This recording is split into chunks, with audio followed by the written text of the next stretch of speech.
edição. E aí, galera, iniciando aqui na pegada de Pedro e de Brida, com o logo oficial do projeto. Então, vamos tratar agora de um assunto que não é corriqueiro de cair nas bancas, nas questões, mas está no edital e muitas pessoas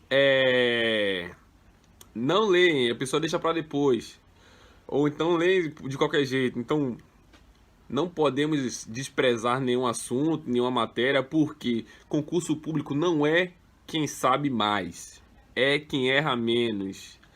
Guardem isso na sua mente. Concurso público não é quem sabe mais, é quem erra menos.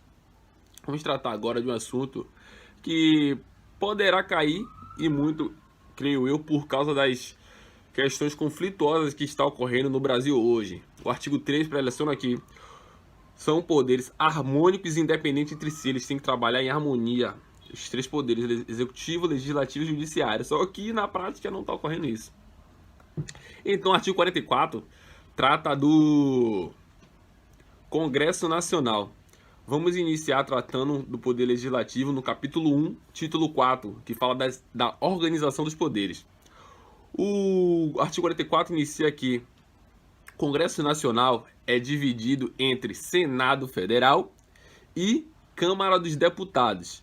No seu parágrafo único, ele fala que cada legislatura terá duração de 4 anos e a sessão legislativa 1 ano. Atentem-se a isso. Legislatura é o período para o qual você foi eleito. O seu mandato todo será de 4 anos. Então, você foi eleito para uma legislatura naquele momento. Então, dentro dessa legislatura terá 4 sessões legislativas. Um ano, exemplo, o ano de 2018, você votou lá em um cidadão.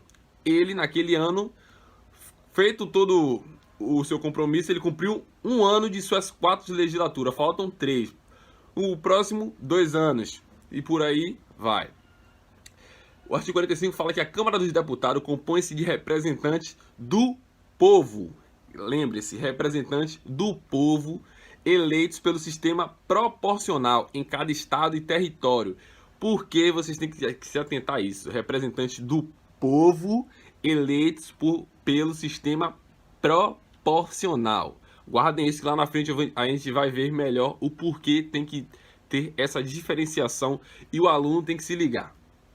Parágrafo 1º, eu vou dar um bizu lindo, lindo. Quem perder esse bizu aí, eu não sei não. Parágrafo 1º fala que o número de deputados total, bem como a representação por estado e pelo Distrito Federal, será estabelecido por lei complementar, proporcionalmente à população, procedendo-se aos ajustes necessários no ano anterior às daquelas unidades da federação tenham menos de 8 ou mais de 70. Ou seja, o que isso quer dizer? Esse emaranhado que eles quiseram dizer. Que a Câmara dos Deputados, o número mínimo de deputados federais que um estado pode ter são 8 deputados federais. 8, o mínimo. O máximo é 70. Então, no parágrafo 2º, ele fala que cada território elegerá 4 deputados. A gente não tem mais a figura de territórios federais no Brasil. O último que foi introduzido como parte de um estado foi o território, até então, território de Fernando de Noronha. O artigo 46, ele fala do Senado Federal. Agora, vejam por que eu mandei vocês gravarem anteriormente, de que no parágrafo 1º do artigo 45, que os deputados são eleitos pelo sistema proporcional e são representantes do povo. Por quê? No 46 ele fala que o Senado Federal é composto de representantes dos estados e do DF, seguindo o princípio do sistema majoritário. Diferencie, faça a anotação no caderno aí. Deputados federais, sistema proporcional, representantes do povo. Senadores, sistema majoritário, representante dos estados. Já vi cair que esta questão e muita gente errar por causa de não conhecer isso, não ter gravado ou simplesmente ter trocado. Deputado federal,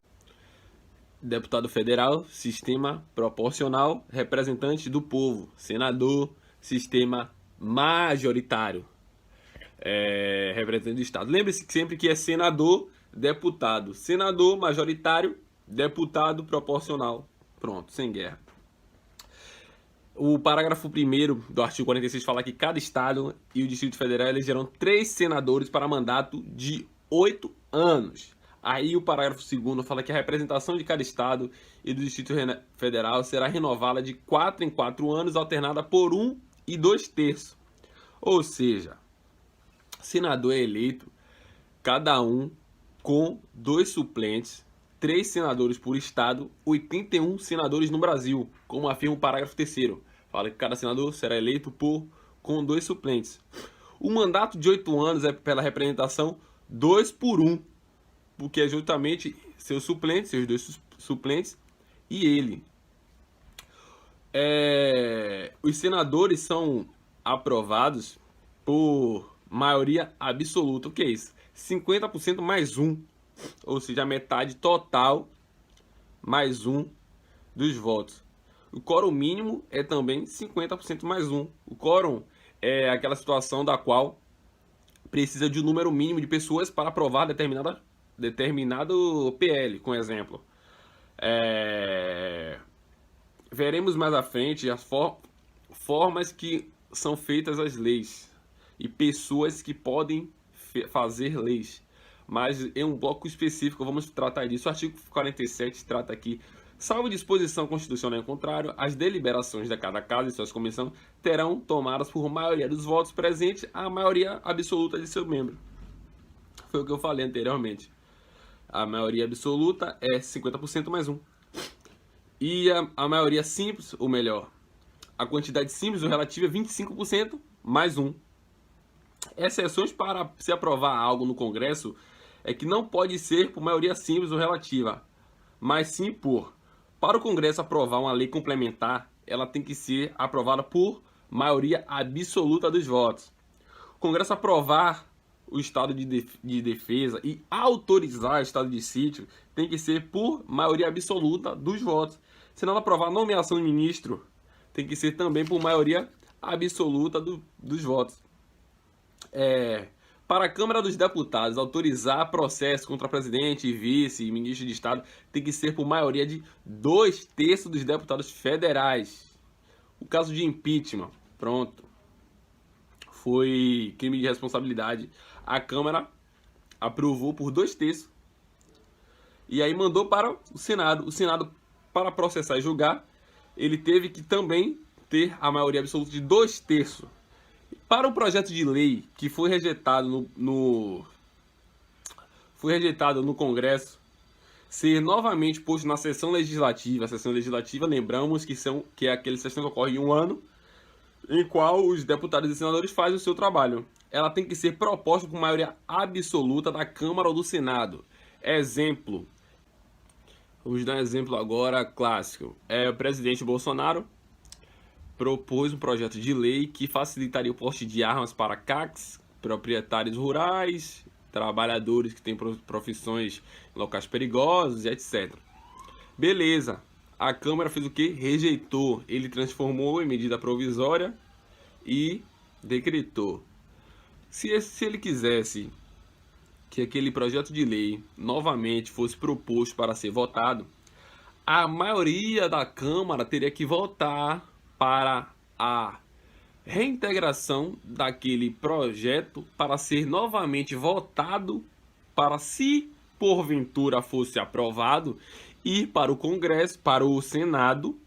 O Senado iria aprovar. Se eles não trocassem nada, não alterassem nada, mandava para o presidente sancionar.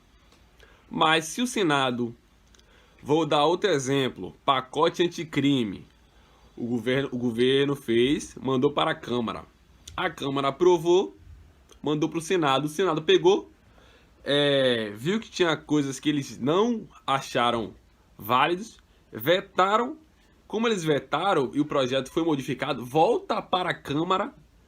Aí os deputados da Câmara vão analisar se aqueles vetos são condizentes com o pensamento deles. Se for, eles vão aprovar. Sobe para o Senado de novo, eles aprovam e o presidente sanciona. Foi o que ocorreu com o projeto anticrime. Que ele foi, votou, mas se por um acaso não for, o presidente lançou, qualquer pessoa lançou, dentro das pessoas que podem pedir um projeto de lei, a Câmara aprovou, o Congresso aprovou, o presidente vai e sanciona. Pronto. A mística, em regra, é essa aí, não tem erro. Então, mais uma aula simples, básica, para desmistificar essa complicação que a gente tem dos três poderes. Na próxima aula vamos ver sobre o executivo, depois o judiciário. Então, forte abraço aí, joguem duro. Vai ter o material, link do material aí na descrição. Sigam a gente no Instagram. Qualquer dúvida, entre em contato com a gente. Um abraço.